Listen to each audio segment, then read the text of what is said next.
one of the things that I found fascinating about book 5 was it describes this really extensive portal system connecting all the inner Earth cities with the surface and even off planet, that this was all around the planet, very extensive, but that at the end of the hyperborean civilization, because there was a downward shift in the planetary consciousness, this extensive portal system that was used all over the planet quite commonly now became much rarer, only a few, only those that had the right consciousness or frequency now could travel the portal system. So yeah, can you just kind of elaborate on exactly how this portal system devolved from being something that was very common and used extensively during the hyperborean civilization, and then after that it basically began to disappear?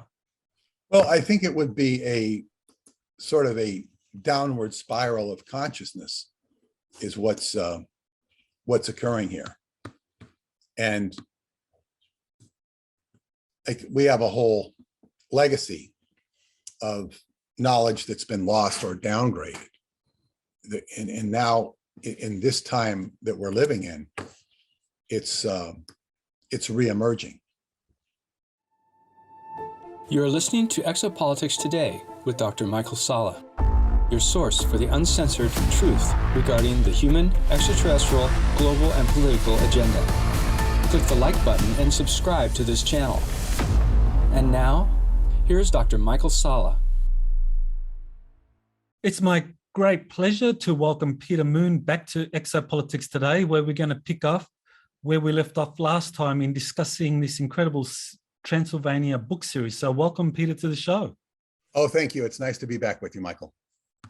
Well, the last time we talked, we discussed the earlier books in the series. And just to remind the listeners, book 1 dealt with the protagonists dealing with this incredible discovery of a hall of records at the Bucegi Mountains in Romania. And in book 2, Transylvania Sunrise, Radu Cinamar, the author of the series, describes going to Tibet from a portal in the Bucegi Mountains of Romania, where he meets a goddess Machandi for the first time, and he's given a parchment written by a famous Tibetan Buddhist monk, Guru Rinpoche. And so book 2 discusses all of that. And then book 4, which is what we're going to discuss today, and book 5, well, book 4 kind of picks up from where book 2 left off in terms of this parchment that was picked up from Tibet that was given to Radu Cinamar from this goddess. And book 4 kind of deals with the parchment, the translation, and the publication of that parchment. So Peter, just walk us through why it was this parchment was so important for the Transylvania book series. Well, the parchment, as you said, was given to Radu by a blue goddess Machandi in the Himalayas, and they had arrived there through space translation, which is a different way of saying teleportation, space translation. And this was facilitated by miraculous circumstances. But the bottom line is Radu was introduced to this goddess Machandi. She gave him this parchment, and his job was to take it back and translate it. Now, the emergence of this parchment is significant in the Tibetan Buddhist tradition, because Guru Rinpoche was the actual founder of Tibetan Buddhism. And he had he scribed these manuscripts. They were actually written by his secretaries or assistants, and they were deposited in certain locations on the planet, and their emergence would coincide with major events on the earth. It's supposed to signify an enlightenment of occurrences on the earth. And when one of my friends who was very close to the Lama in Woodstock had read this, he said, this is one of these documents called a terton, or is it a terton? I think it's or the terton is the person who receives the manuscript. A terma, it's a terma. And the terton is the one who, gets the manuscript and does something with it, which in this case was Radu. I became the translator of it into the English language, but Radu is the terton and the terma. Now, when my friend read this, he thought it was very significant in the Buddhist tradition, and he arranged a meeting with me with the head Lama in Woodstock, whose also his name was Rinpoche, which is not an uncommon name in the Tibetan tradition. But he was his 93rd birthday, and I was ushered in to meet him while hundreds of people were waiting to see him with expensive gifts. He couldn't see them all, but he saw me because I fit in with this. I was aligned with this tradition. Although I'm not religiously or philosophically a part of it, I'm doing the work in alignment with it. So that's a testament to the authenticity of it, if you will, in terms of the Buddhist tradition. Now, this terton, or this terma rather, is brought back home to Romania, where Radu is now going to have to translate it. But in the meantime, he's being sent to the United States to participate in a remote viewing program, because there is a liaison between Department Zero, the Intelligence Department of Romania, with the United States. And he goes there and he participates in it, and according to his accounts, becomes very successful and shows some real demonstration of this ability to remote view. And as a digression that's not really mentioned in the book, the subject of remote viewing has been very sensationalized and abused by people who have misused it and misused the whole idea of selling courses in it and whatnot. Where people do not really go into it is the Tibetan tradition of remote viewing, which they don't call remote viewing. But the Tibetans have been involved in this since time immemorial. So most of what people hear about it is connected with, the CIA or whatever organization, and using Scientology techniques and all this sort of things. But it takes away from, as they say, the Buddhist aspect. And Radu has his own, I guess what you'd say, expertise in this field. And that's sort of where the book begins. And there's some drama between the Romanians and the Americans with regards to this program. But when he's called back to Romania, while he's on this program, and he's supposed to meet with Dr. Zen. Dr. Zen is the doctor, paranormal doctor who mentored Radu's superior, Caesar Brad, the head of Department Zero, and he kind of stewarded Caesar as he was growing up. And then we find out that Dr. Zen, who's there on behalf of Red China in an exchange program with Romania, is really a closet Tibetan Lama. So, of course, he reveals this to Radu, but his name is Ripa Sundi, and Ripa Sundi is going to help him translate the manuscript. Now, this is an awkward situation.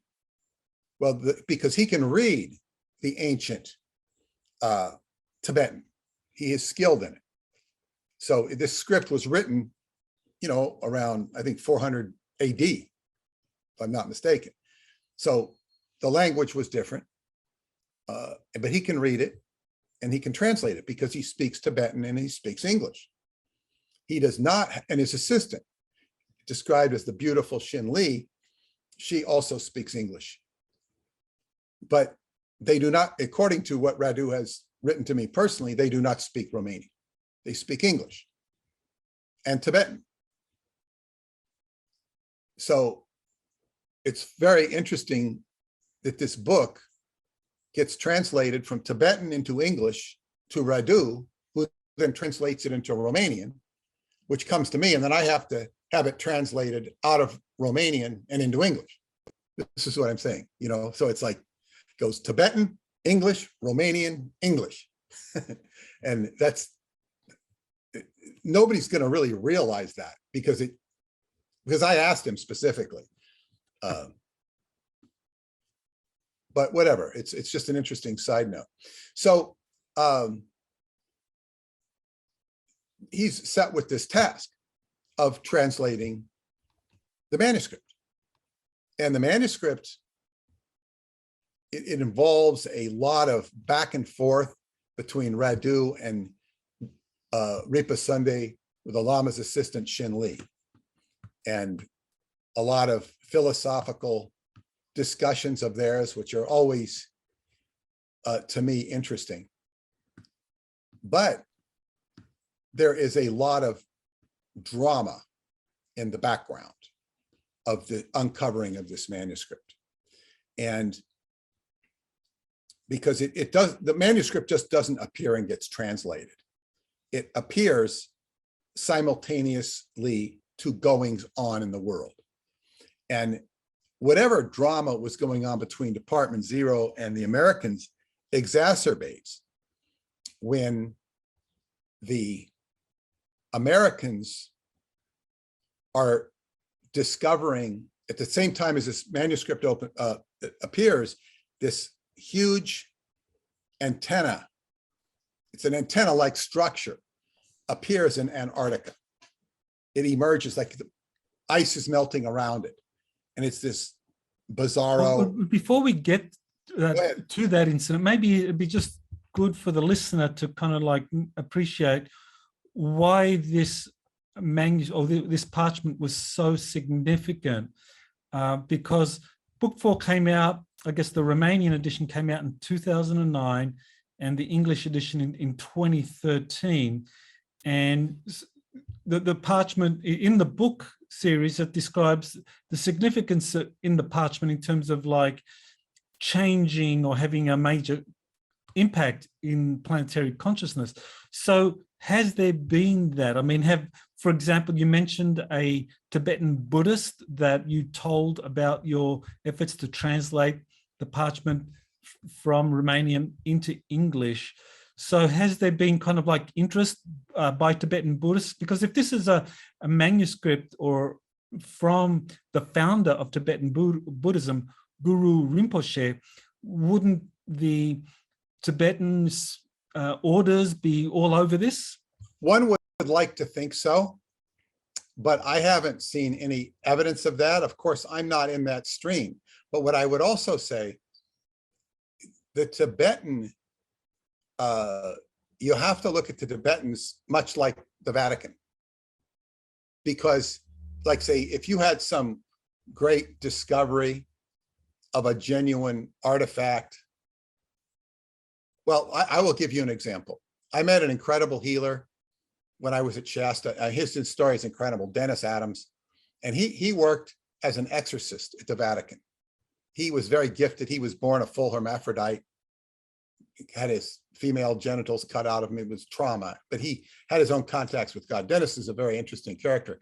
But basically, to make long and short of what he said, he ended up working as, he was a very high level healer and exorcist. He was a Catholic priest. He worked in the Vatican by special assignment. He said that he was allowed by Pope Paul to see a manuscript written in the hands, scribed by Christ himself. Now, whether or not that's true is beside the point. We've never even heard of such a thing, but he was allowed to see it as a Vatican insider. And when I say insider, he wasn't part of the administration. He was talent. He had talent. So they used him. They eventually excommunicated him because he wouldn't do their bidding. They want him to do this and do that. And he wasn't a monkey on a string. So he refused to do it and they excommunicated him.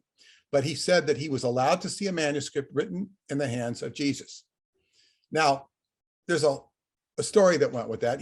I did ask him what was in it. Was it anything new and earth-shattering? He says no. But he refused to say what it was based upon his agreement with Pope Paul, which he honored. But what's significant in this perspective I'm talking about is if the Vatican believes they have a manuscript that's written in the hands of Jesus with charcoal and parchment, why do they hide it? Why do they tell us?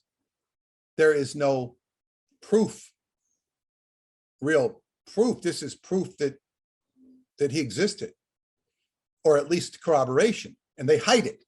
You see, they hide the truth and they share it with quote unquote special people. So I would say that any religion, especially Tibetan Buddhism, is going to be similarly inclined because they become institutionalized. So it wouldn't surprise me if it's not like they're going to get on the bandwagon and do things. There are secret traditions within that institution. So be it. They don't teach the outer people the inner teachings. That's a fact. So I don't have much enthusiasm for anything happening in that direction, but carry on with your question.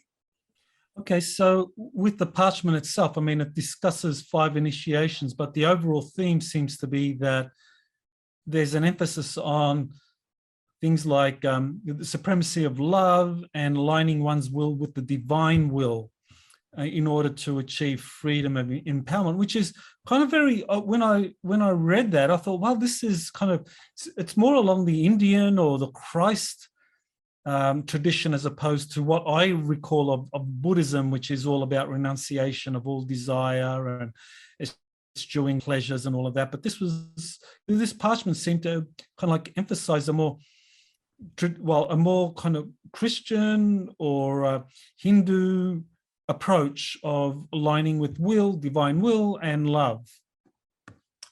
Well, yes, and I would say that with regards to Buddhism, the more I read about Buddhism, the more flexibility and I guess what you call I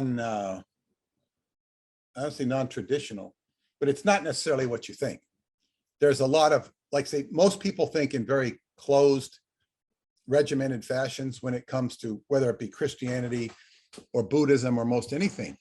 There are a lot of loopholes, and I don't know that loophole is the best word, but flexibilities where you think it's all about denial, but there's also acceptance. So you want a ratio of it. So it's sometimes challenging to pigeonhole. But what I was going to do, I'm trying to find the translation because I had to translate it back into English. What the parchment actually said, and I think that comes at the end of the book. Trying to find it here. And of course, the translation is rather simple advice, but it's good advice. And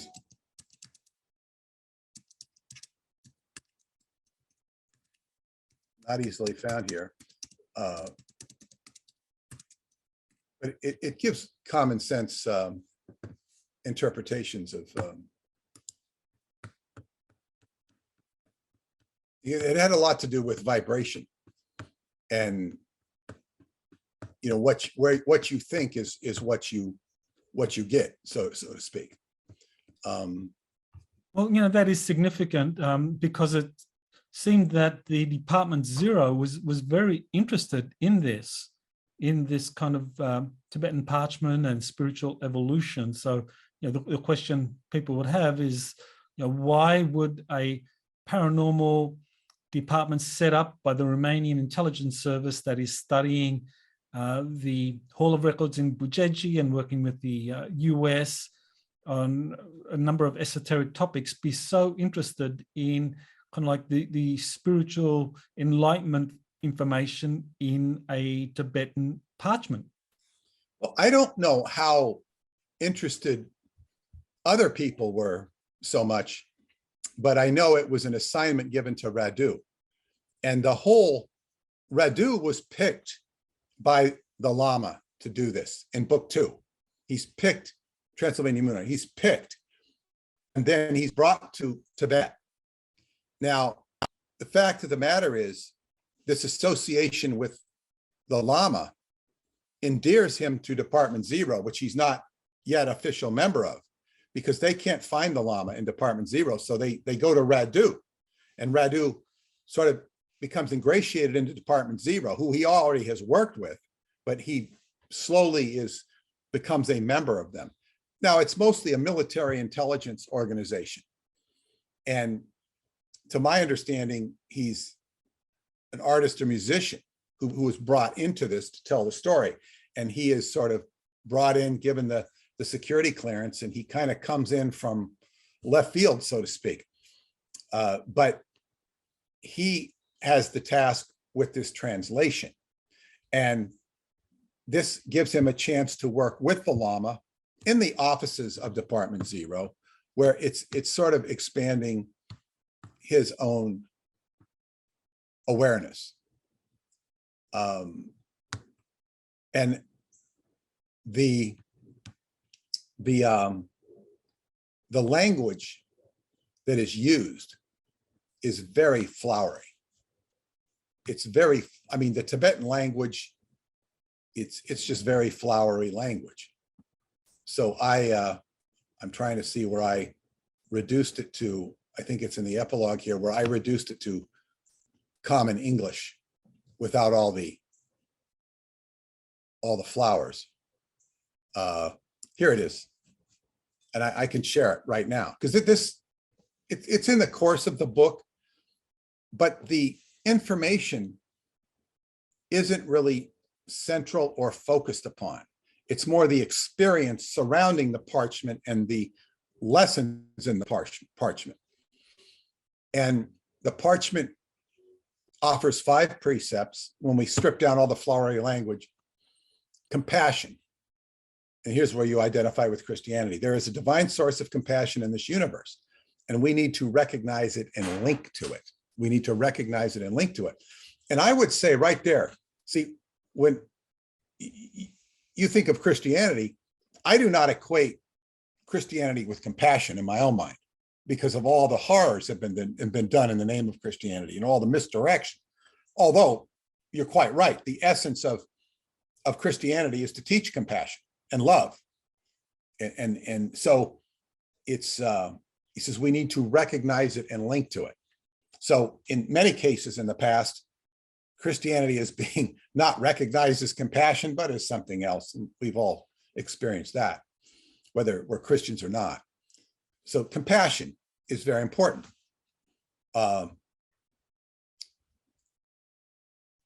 2, all we are is a result of what we have thought. That's very Buddhist. What you think is what you get. This is also representative of the principle of quantum affinity, or the law of affinity. So when we think of something, we get it. If we think of danger, we get danger. If we think of love, we get love. So it's called quantum rapport, quantum resonance. Okay, where your mind goes is where your energy goes. So we're going to be successful, we attract success. We're going to fail, we attract failure. That's common sense, people know. However, in both cases of compassion and thinking, people can always improve in this direction. No matter how good we are, we can always think better thoughts and be more compassionate. 3 is synchronicity. There are no coincidences. When events or experiences coincide outside the ordinary bounds of probability, this is a meaningful coincidence, and there is an intention behind it. And of course, there's a lot of synchronicity that occurs in this book. It happens to be a topic I write about, but this is from the perspective of major events occurring, although they're kind of relegated to the secret government world. Number 4, of these 5 precepts is vibration. Everything is connected by vibration. This is a very key and perhaps understated precept here, because when we get into the next book, Inside the Earth, it's all about vibrational frequency and how you enter the corridors of the inner earth is by your vibration. So if we were not in a similar vibration, we couldn't interact and talk with each other. And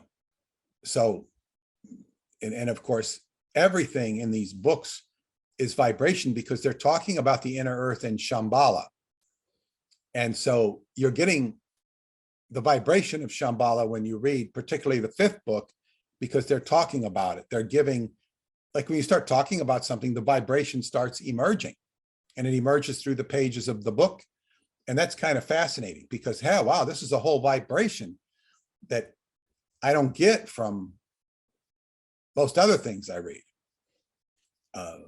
So number 5 is will, aligning yourself with your own higher will and the divine source of creation.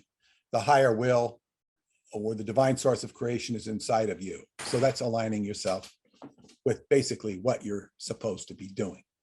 Your higher will, your higher self, your higher aspects. Those are the 5 precepts. But what happens as they're being translated, as they're being discovered and translated, sort of becomes the important part of the book.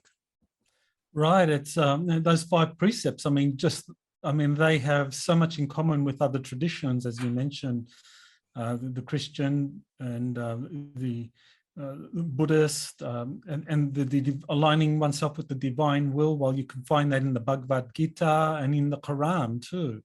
So, all the world's major religions are kind of like echoed in those 5 precepts, those in this Tibetan parchment. So certainly it is a very profound document. And it does seem to almost be like a preparation for book 5. You mentioned book 5 a few times, and yes, it is kind of like to be able to get into the greater esoteric truths that are hidden, to be able to go into the inner earth and to use these portals. It's all about raising one's frequency.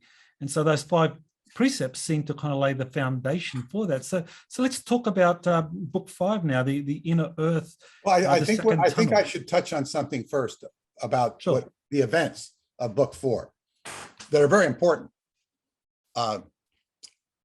Because as I was saying, this antenna emerges from, and it very much relates to where I'm going in Romania this summer, and where hopefully you'll be with me next summer.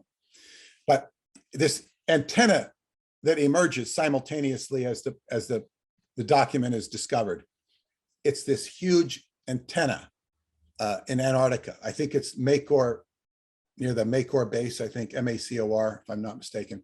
And it emerges, and the ice is melting. They don't know what the hell it is, the Americans. But they finally figure out that there's a signal,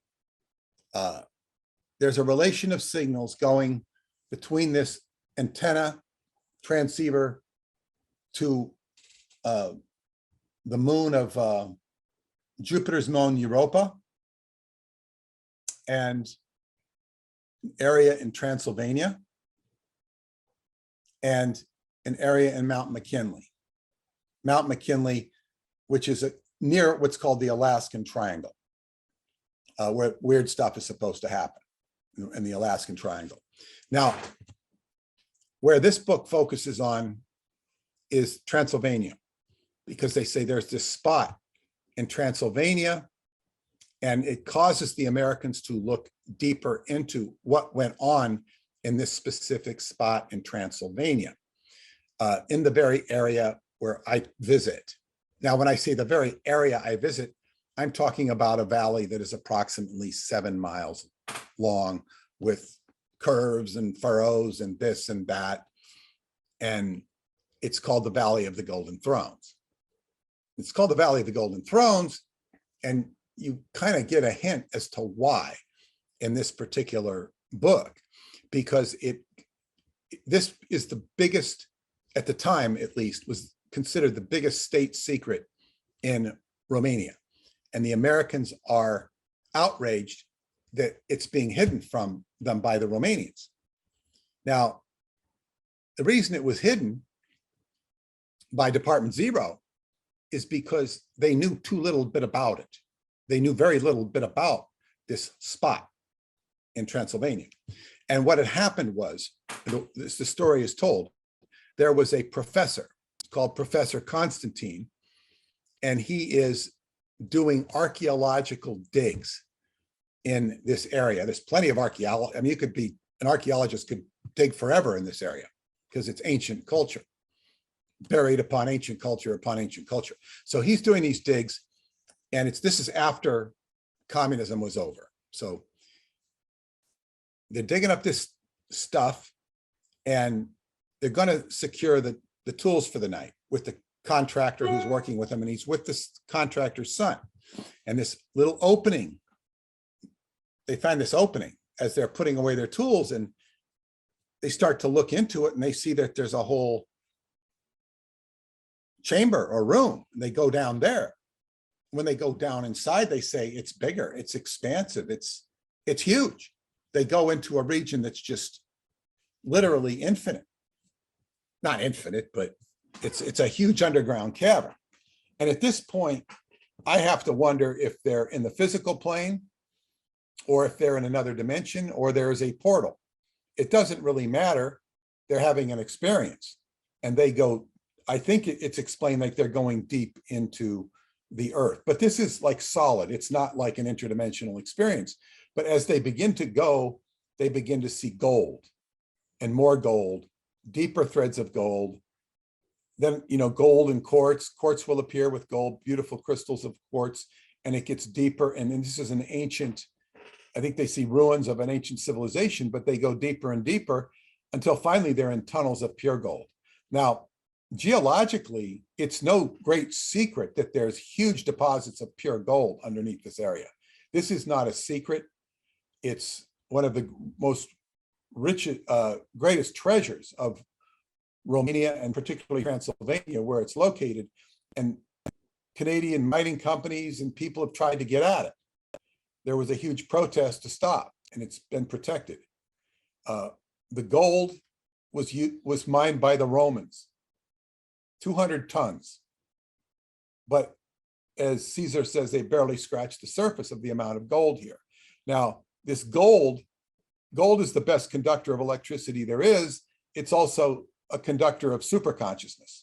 So it raises the consciousness to be here, which means if you go with us next year, you'll have an experience of consciousness expansion. So as he goes deeper into this gold tunnels, they come to a golden bed. It's not a bed, but they call it's like a bed. It's a platform, and it has these script carved into it. And the script is puzzling. They eventually translate it. They take pictures of the script, and they take it to universities, multiple universities, who translate the script and translate it as KR space IO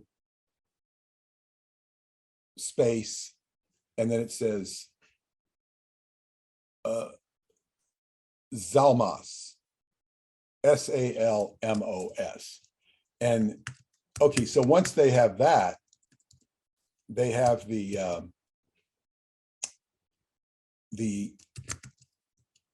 challenge of what does that mean? And the way the linguists or experts in cryptography or whatever that they consult in the universities translate it as, here is forever, the worlds unite on this golden bed.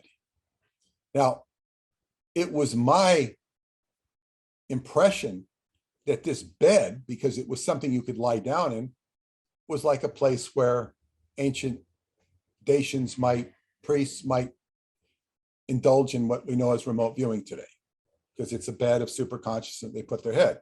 But this is where the world's here is forever. Now the KR represents chronos, time. IO is a symbol for the divinity, as in 10. There's other symbolizations for IAO or IO, which identifies with gods in different 3 forms. It could also refer to the 10 dimensions or the 10 world that we live in based on decimals system or 10. Zalmas was something that the translator I had hired noticed, as did I, but Radu didn't mention it. Zalmas is a transliteration of Zalmaxis, the patron god of Romania. So Zalmaxis is the man who transcended into a god, the patron god of Romania. So it says, this could be interpreted as the divinity of time, Zalmaxis. Here is forever, the worlds unite. This is where we can call this the 5th dimension. We can call it the 6th and 7th dimensions, the 9th and the 10th dimensions, these dimensions where they unite, things unite in different ways in these different dimensions. But so it's like a hot point, a center point. Now they find this, but they keep going. Professor Constantine and the contractor said, they finally get to a golden room with golden thrones that are for like giant people, like about 9 feet high. And there's incredible hieroglyphics behind them in gold that aren't translated, but they have all this diatribe. And it's stunning. And there's a big, I believe, a big golden table. I think there's a golden table. I might be dubbing that in, but it's just an amazing place. And it's called the Golden Thrones. Now, this begins to maybe explain why this area is called the Valley of the Golden Thrones. And I had a very interesting adventure to find the Valley of the Golden Thrones, which I can talk about in a minute. We still have time. We can get into the other book. But the so this Golden Thrones has a big portal near it. It's like an elliptical pit. And when you look into it, it's like looking into a whole scape of stars, like looking out into the cosmos. But there's a big planet that's orange with white clouds. You can see the Earth, you see green, blue with white clouds, maybe some green. This one you saw orange with white clouds. And the contractor's son is looking down in it, sort of hypnotized, and he falls down into it. Professor Constantine becomes very frightened, and he goes back. He runs back. He's afraid. And he goes back, and he begins to animatedly, excitedly, panically reporting what he saw. And the Securitate comes all the way from Bucharest to see him. Before he's visited by Securitate, Caesar Brad is tipped off and comes and interviews him. And he learns the story I've just told you. And he writes it in detail. But Securitate comes and gets him, takes him to Bucharest, and he is never heard from again. He's an archaeologist. So that's the end of Professor Constantine. And this information was put in a briefcase with all sorts of security. It would go from one agency to another with this report in it. And this was Romania's deepest state secret, at least at the time. And this was being hidden from the Americans, not really hidden. It's like, what do we tell? We don't really know anything about this area. Now, after Professor Constantine disappeared, the Securitate brought some cement trucks in to fill it up. But the people, when the cement trucks went crazy, the equipment went crazy, and it left Securitate filling the hole themselves. And nobody knows where this hole was. It's a state secret. Now, the whole reason for this is the Americans are upset. Why doesn't this happen in our country? Why is it happening in this little pipsqueak country, Romania? And there's a whole diatribe of how the history of Romania has been obscured. The language has been obscured. The alphabet has been obscured. And the whole character assassination of Romania has been done to hide all of the many incredible truths from there. They made up a word called proto-chronism, which means we came first. It's to explain Romania's complex about having come first. They said, this is a small country that has a complex. So we call it proto-chronism, saying we came first, where in fact they did come first. And there's been an effort to hide this sociologically, academically, and whatnot. That's a whole other story we won't go into. But so I did find out in my travels that there is a professor, was a Professor Constantine. I said, but he says, you know, the guy who told me said, it's not so amazing because how many archaeologists are around there that are named Constantine? Well, everybody's named Constantine in Romania, I joke, but yeah. So he said, this is where he lived. He points to the house where he lived. So it at least seemed authentic. I don't know that he lived in that house, but I was told that he did. And somebody else I know told me that he did. So there's a legend and this guy disappeared. Now, when I actually was being shown an area in Romania, when I was in the mountains, the guide pointed and says, that is the Valley of the Golden Thrones. I said, oh, you mean like in the book? He goes, yeah, but it's called the Valley of the Golden Thrones. So this lady, Vanda Osman, heard this and she says, Peter, we have to go back next year.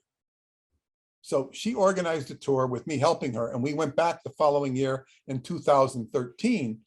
And we went, this was the date of the big biorhythm, the 10-year biorhythm from the Montauk story. Next year is the 20-year biorhythm. And this was a very special event because I met my wife on that biorhythm. But I was seeking the Valley of the Golden Thrones. And the tour guy who showed me the year before, he showed up drunk. It was a big fiasco. And Vonda was very unhappy with him, but he ended up coming back and there was this, he started talking to us and it was going very sour. And I started asking him about the Valley of the Golden Thrones and it didn't make any sense. He says, you're in it. I said, what do you mean you're in it? I'm on this venture to see the Valley of the Golden Thrones. And I said, no, last year, I said, you pointed down into the valley and you showed the valley and you said, that's the Valley of the Golden Thrones. Do you remember? He goes, yes. I said, where is it? He says, you're in it right now. Oh, so it was up there. He goes, yeah. So here I'm looking for the Valley of the Golden Thrones and I was in it.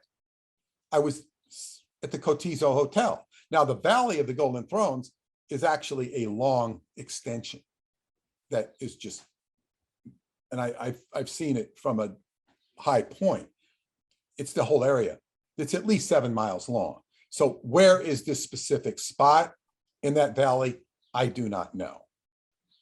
I believe. Well, so let's move on to book 5 now, where it does focus on the inner earth and in particular this second tunnel from the Bucegi Mountains. And this book 5 was published in 2017 in Romania and then translated into English and released in 2019.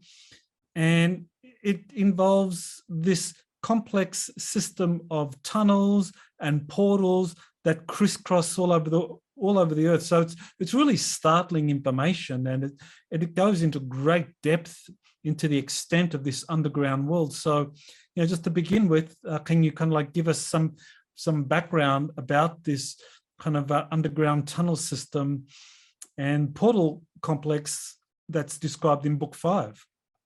Well, yes. And of course, I must state that there was a long hiatus between the book I just finished talking about and this new book. In fact, my publisher, Radu's publisher, also my publisher in Romania, said that he was very concerned that Radu he hadn't heard from Radu. He disappeared. Now, Radu in his letters to me had said that Caesar had gone to become an ambassador. He wasn't around anymore. He became an ambassador to the inner earth.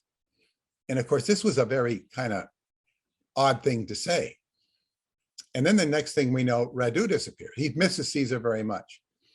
And what had happened is, what does he really mean, inner earth? Well, there were beings in the inner earth, and Caesar was going in there, and Radu was eventually allowed to go in there and visit this.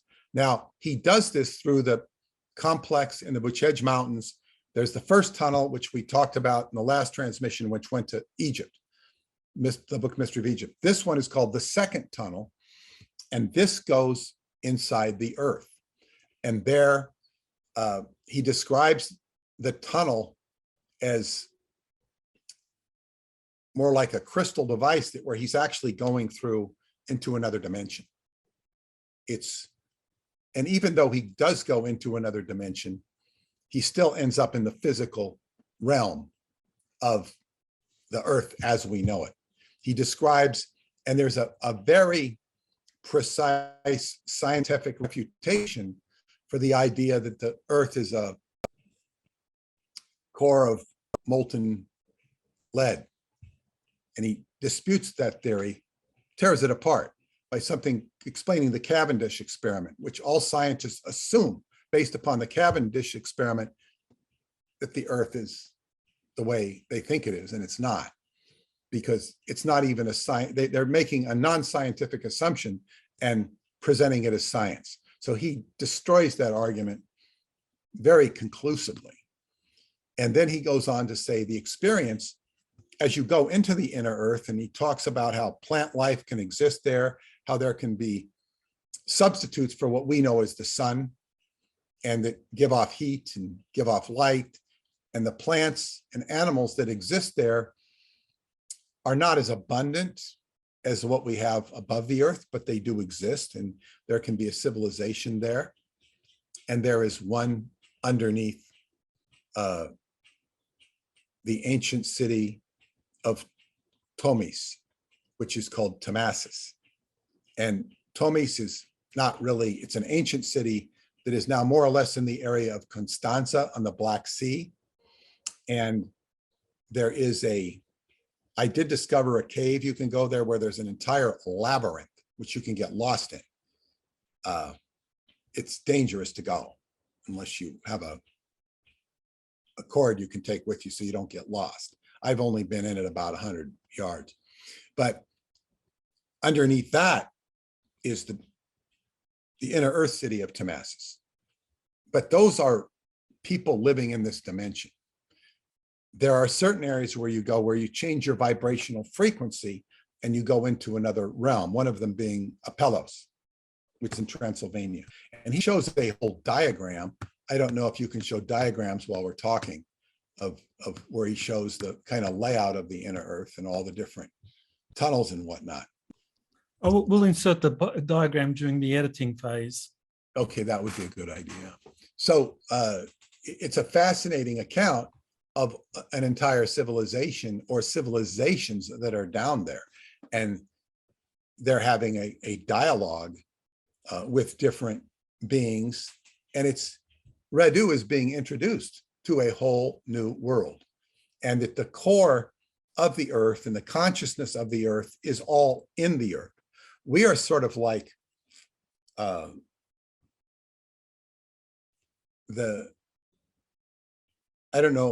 parasites living on top of the world. We're not the inner stuff. We're, the surface beings are on the outside. The real core intelligence of the earth is inside the earth with real consciousness. So in the diagram, it shows these caves directly underneath these surface cities in Romania. And then you have Tamasis and Apelos underneath at differing depths. So Tamasis just above the magma, the flowing magma. And it shows these dotted lines, and then it shows just kind of like wiggly lines that are connected. So, the caves and the dotted lines, what does all that represent? I mean, are the caves things that you can just literally walk? And then the dotted lines represent kind of like technologies to get you from one place to B. and the portal system. Does the portal system, for example, connect you from Pelos to Tamasis, or is that just you have to get onto a shuttle to travel between the cities? Well, he does get in a shuttle to get to Pelos, and I suppose there's different ways, and some of the tunnels are physical and some of them are not. But in Chaklavina Cave, where I'm going next month, one of my friends who went there, he talked about one of his friends disappeared, but then he came back. He said it was disturbing. The guy disappeared for a while and came back, and it made no sense. The implication is that he went into another realm or another dimension. Now, so it's like when you're in these caves, there is the predisposition or possible predisposition to travel into another vibrational frequency. And this is what the whole book is about. He talks about Admiral Byrd seeing what he saw because he's going into a world of different vibrational frequency. And then he comes out and it doesn't make for 100% coherence, because it's like he can't take you back and show you his mastodons or whatever. So one has to be attuned to it. And that's part of the consciousness that Radu was gaining or experience, is being exposed to it. And it's the whole question becomes, where does the physical meet the non-physical? And that becomes the challenge. But I could also say there's more than one way to skin a cat. There's all these different, sometimes it's technology, sometimes it's just by walking through. And even when he goes to one portal in Yosemite, there's no technology at all. It's just passing through a portal. And that was unique. So that tells us that all of the above is applicable. It could be done through sound, through technology or whatnot. There's, it's. Can you just explain with these underground cities under Romania, how they are the kind of like readouts or the escape points of earlier civilizations, and how does that relate to the Dacians fleeing the Romans just before the conquest? That's a very important theme, because I learned long ago that there are historical stories of ancient people disappearing in Romania, different parts of Romania, particularly in near Capidava, where we have the Atlanticron camp, and also in Chaklavina. There were huge masses of people that just disappeared suddenly. And the implication is that they went underground and escaped into the underground. And Radu gives a whole discussion of that, not specifically about those locations, but how people abandoned the invasion of the Roman Empire by going inward and leaving. Not, okay, let the Romans have what's on top and we'll go inward and take as many as we can with us. This is, this is the relevancy of it, the stories of it. And of course, Radu definitely talks about it. And whether they're technological portals or otherwise, I think it depends. The priests are supposed to know secrets.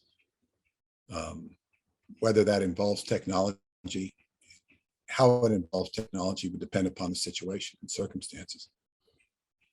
But this is a repeating pattern, right? I mean, all around the world, you have instances where civilizations on the surface of the planet, whether it's to escape invasion, whether it's to escape coming cataclysm, peoples somehow find a way into the inner earth and just relocate entire civilizations. And this seems to be something that has happened all over the world, and that these like underground cities that are in Romania, you have similar underground cities all over Europe and around the world.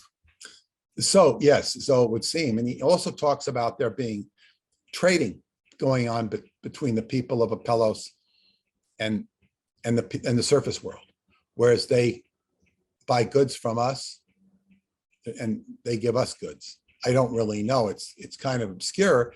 And he says that there are people walking around certain areas of Romania, which they actually are inner earth citizens, but you're not going to know it. They're not going to reveal themselves. He does talk about that.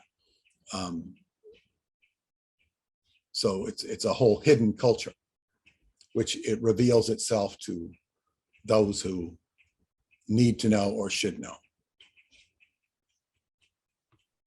One of the things that I found fascinating about Book 5 was it describes this really extensive portal system connecting all the inner Earth cities with the surface and even off planet, that this was all around the planet, very extensive, but that at the end of the hyperborean civilization, because there was a downward shift in the planetary consciousness, this extensive portal system that was used all over the planet quite commonly now became much rarer, and only a few, only those that had the right consciousness or frequency now could travel the portal system. So yeah, can you just kind of elaborate on exactly how this portal system devolved from being something that was very common and used extensively during the hyperborean civilization, and then after that it basically began to disappear? Well, I think it would be a sort of a downward spiral of consciousness is what's occurring here. And we have a whole legacy of knowledge that's been lost or downgraded. And now in this time that we're living in, it's reemerging. And I mean, I don't know what more to say about it historically other than that, but that these people are a lot like, it's like the best part of us has been preserved beneath the earth. What's also very important to point out is he says that all planets are conscious entities.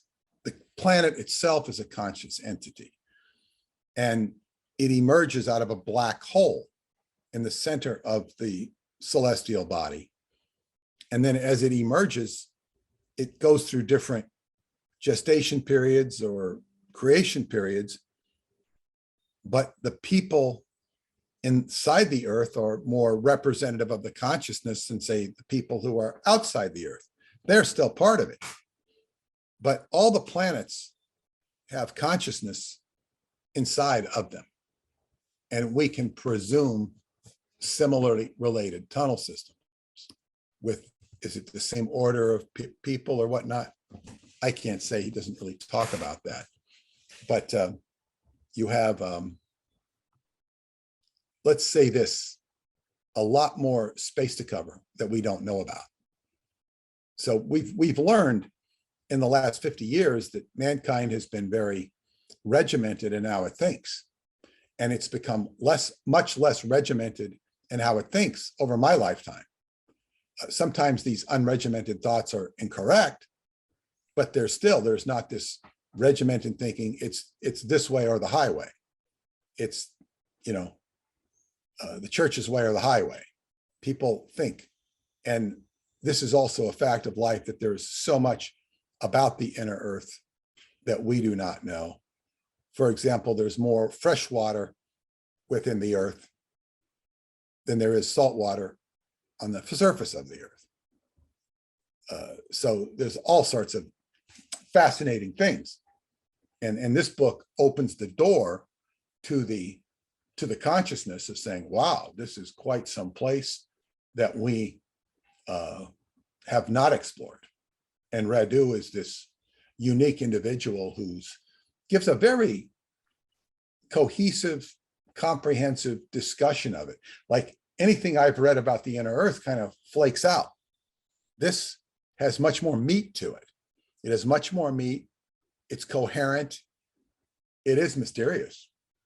And it's even— Yeah, I agree. It's very detailed, and it's very comprehensive in explaining facets of the inner earth and how it interacts with the surface. So one of the kind of examples that's given that marks this kind of shift from a time when the portal system on the surface was quite extensive and open and used by many, to it kind of pretty much shutting down with the degradation of planetary consciousness, was the city of Troy.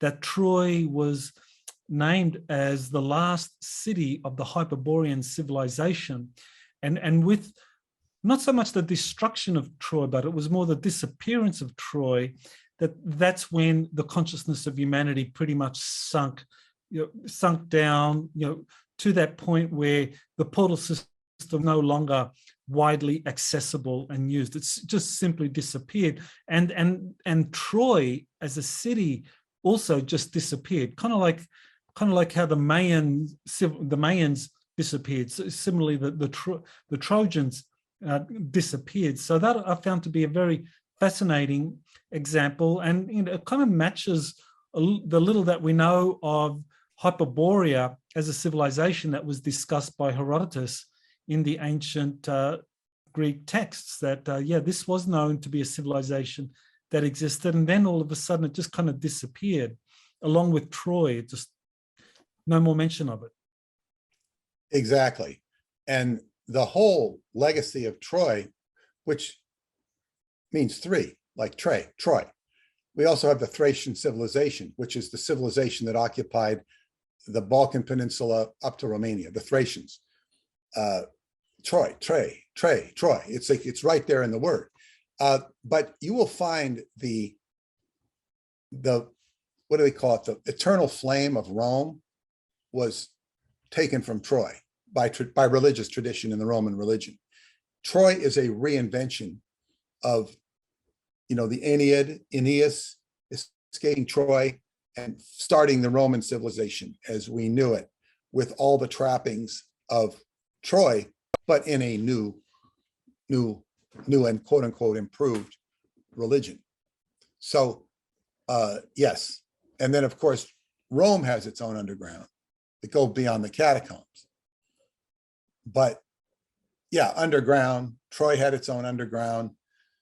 Yeah, and then of course, I think it's I don't know if it's in this book or the Forgotten Genesis book, which talks about the disappearance of the Mayans and the Trojans and other civilizations. It's very interesting because it kind of helps explain the idea, that you discussed in book 4, how the Romanians kind of give primacy to their language and say that was the original language, that kind of the Latin languages are a derivation of Romanian, as opposed to the common conception that it's the other way around.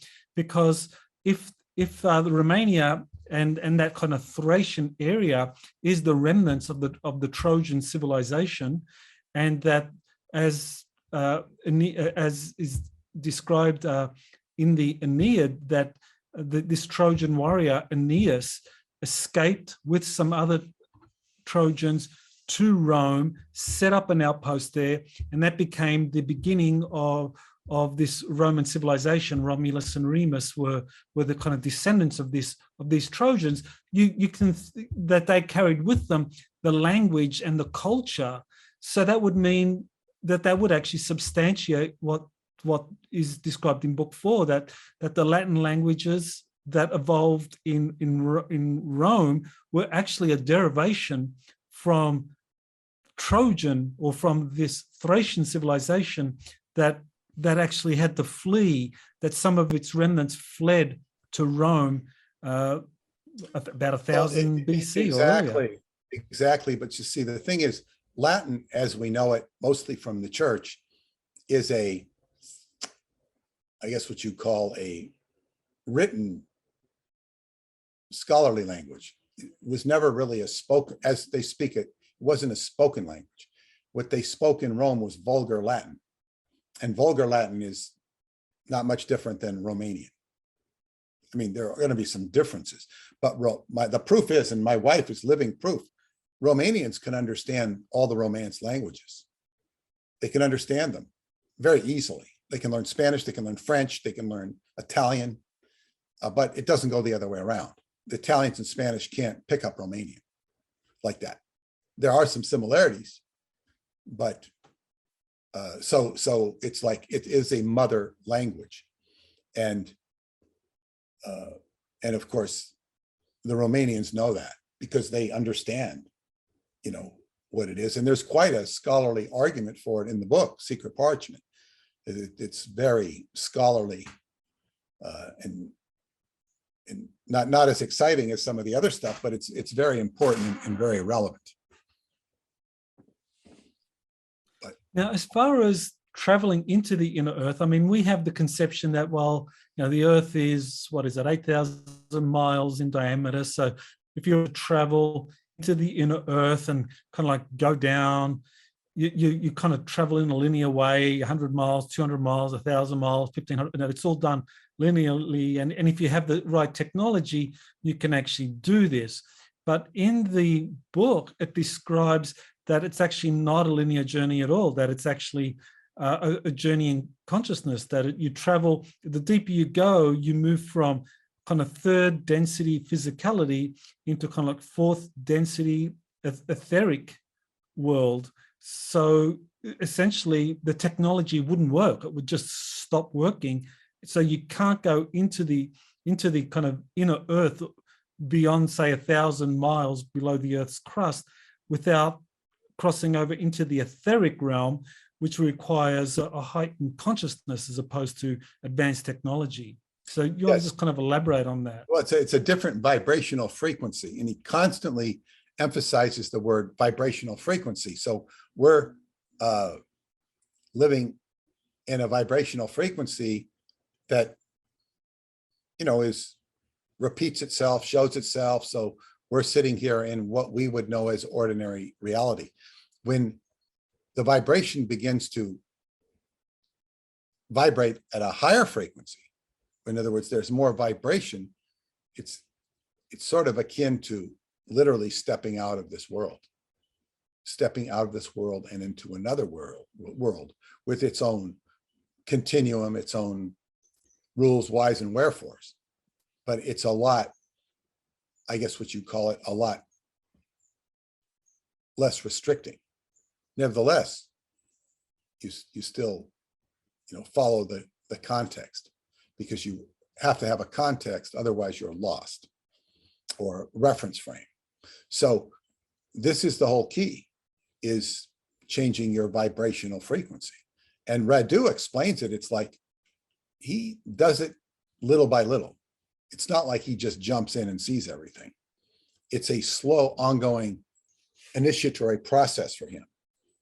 And as they say, he disappeared from a long time, and then he came out and he wrote three books. This book, Forgotten Genesis, and The Etheric Crystal. So, and he's supposed to come out with another one. So he's had experiences.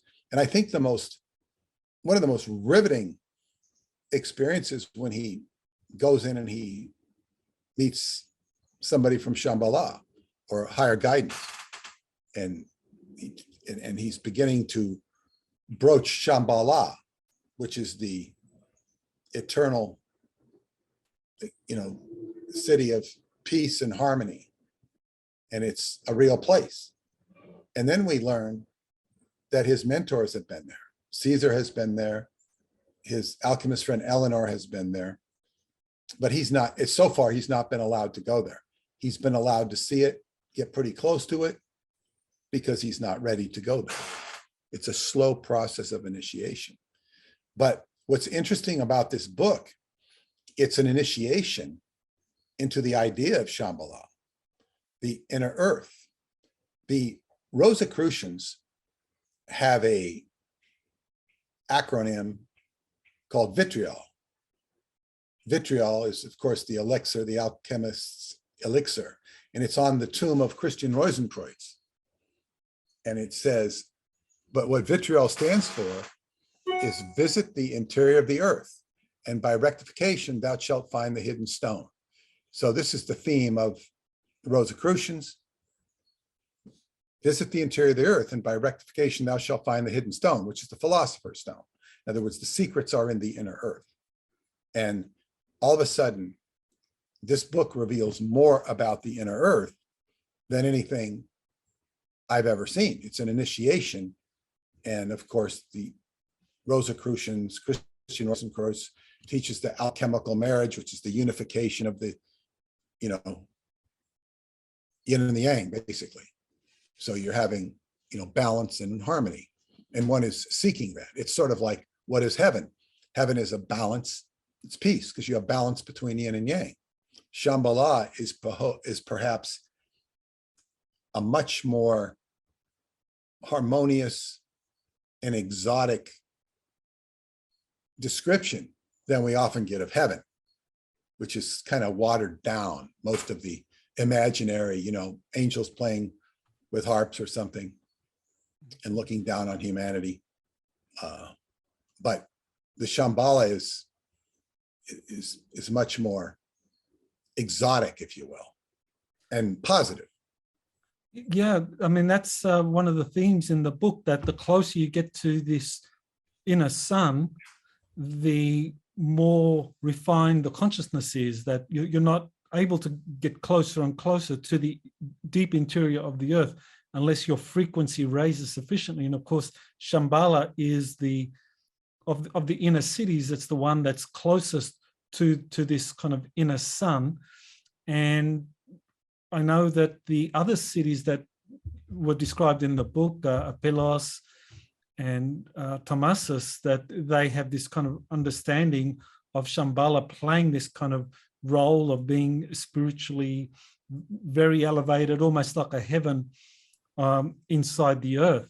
So yeah, that is kind of fascinating, that in a way, book 5 is a roadmap for how we as individuals can elevate our consciousness and go deeper and deeper, not only in terms of the story of the book, in terms of going through these inner cities, and what is that Shambhala. And I think there's a city just very close to it that Radu gets to, where he can see Shambhala, but that's about all he can do. But it's also kind of a metaphor for our own inner journey as well. Completely, and very well said. And this is perhaps the most exciting thing about the whole book series. It's like it lives. The whole book series is if it was written by the Solomonari themselves, those beings that take people into the inner earth and initiate them. So the Solomonari are never mentioned in these books unless it's by myself. But it's like, yes, they don't have to mention it because they are doing the work. They're teaching people about the inner earth. They're giving them concepts, and in a way, inviting them downward, inward, I should say, to, it's an outgrowth, and it's a time on this planet of all truth being revealed. And this is just one iteration of the truth, but certainly a very interesting and exciting one that I'm glad to be a part of. So this is, it's probably, for me, was the most incredible of the books, because it's just like, wow, well, look at all the detail here. Look at all the detail. Look at all this stuff that if he was making it all up, he did better than a good job. Yeah, it's just an incredible book. And the way it integrates all of the inner earth theories, because you've got, in a way, the honeycomb earth is represented in terms of that 1,000 miles or so just immediately beneath the surface of earth, where it's just filled with all these caverns and giant cavities, where you have civilizations and underground oceans and habitats just flourishing. And then as you go deeper, as you penetrate deeper beyond that kind of boundary between the physical earth and the etheric earth, which is around that 1,000-mile depth, then you encounter kind of like the hollow earth, where in the very center is this sun. And yeah, so you get all of the explanations about the inner earth that have been offered over the last 150 years or so integrated in this book. Yeah, he did a very good job in this regard, and you can only, and then some of the science that is supplied to him by his mentor Caesar or the Lama, they're very explaining, like they have very fundamental understanding of the way things work. It would be very hard for a creative author to make that stuff up.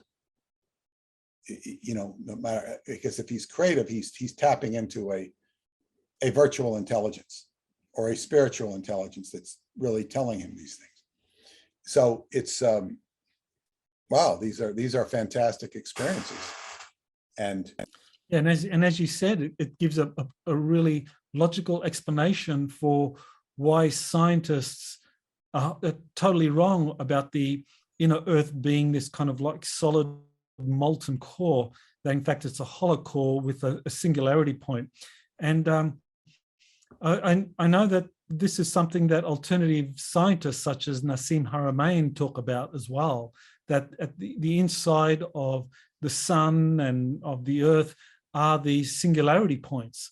And he says that singularity points are also microcosmic, that they can be inside of protons as well.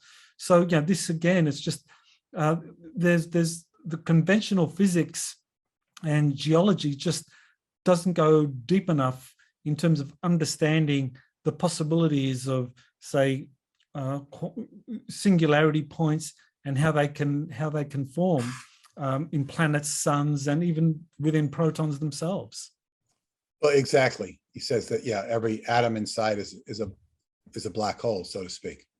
And we're only, as a civilization, learning to understand and appreciate this.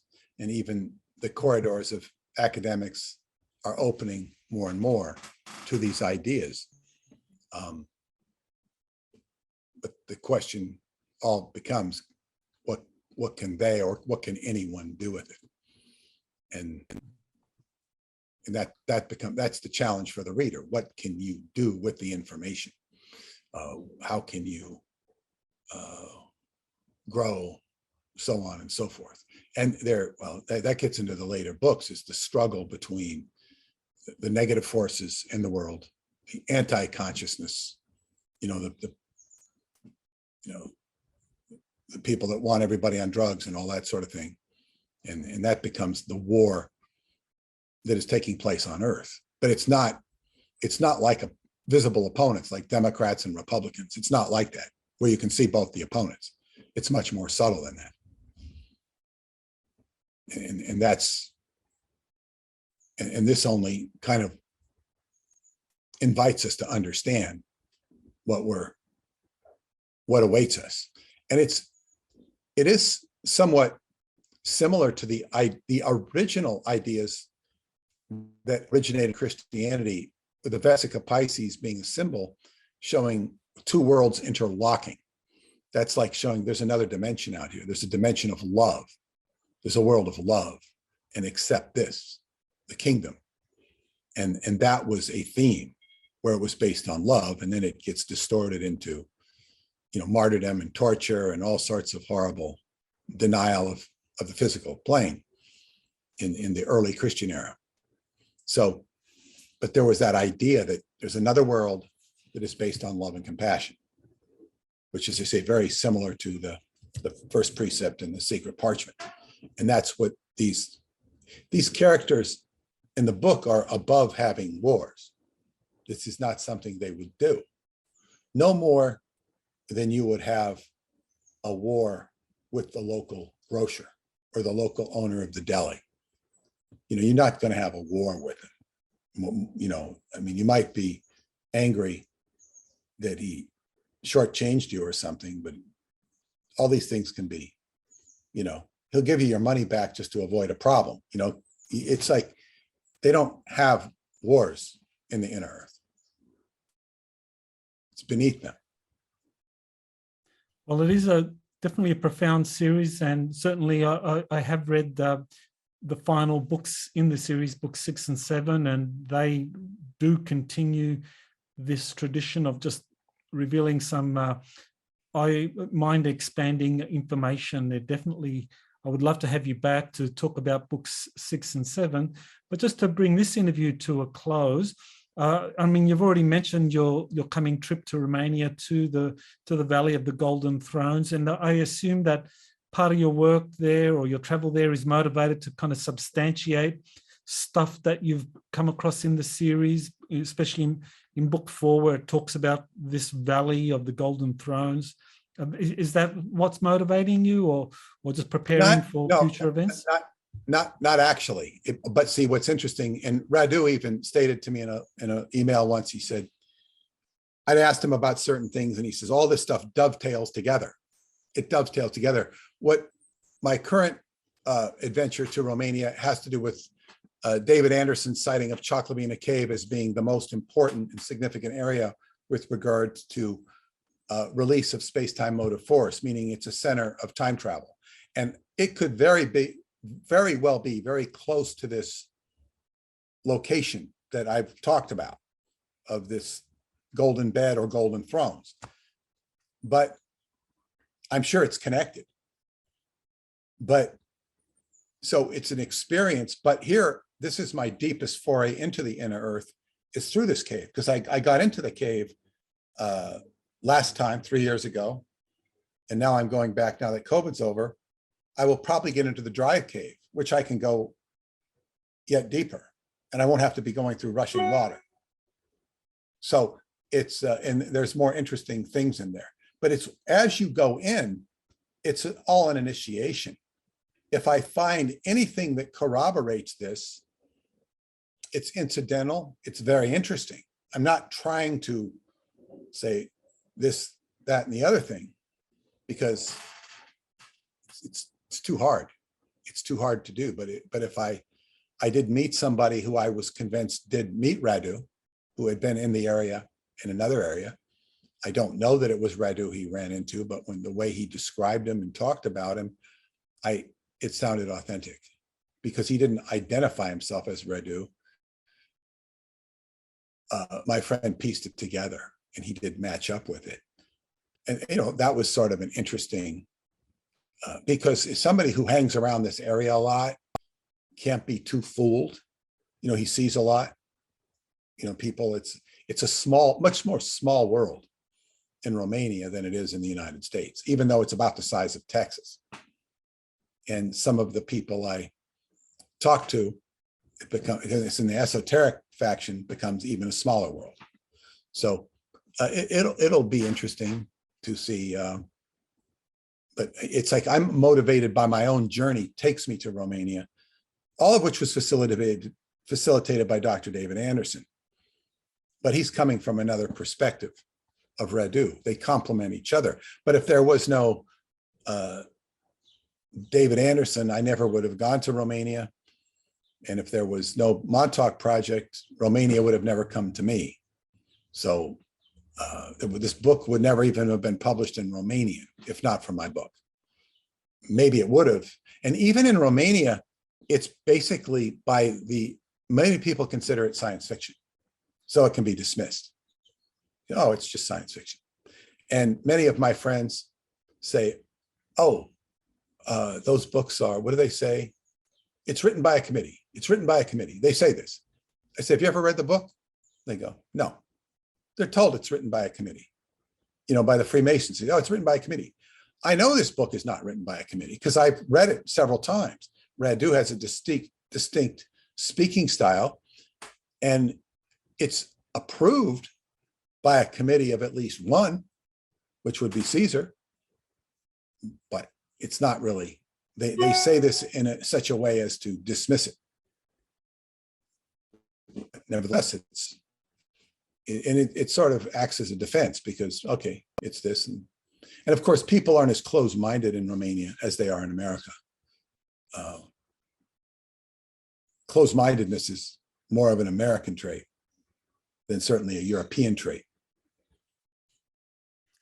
Well, Europe definitely has a long history, and so I think they can appreciate the significance of these buried sites or these mysterious civilizations that various people talk about.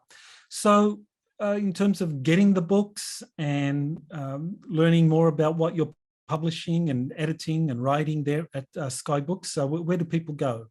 www.skybooks.usa.com. Skybooks.usa.com. Skybooks will be shut down when I leave for Romania on July 30th. So if anybody wants to get their orders serviced, it's going to have to be by the 28th, 27th, 28th.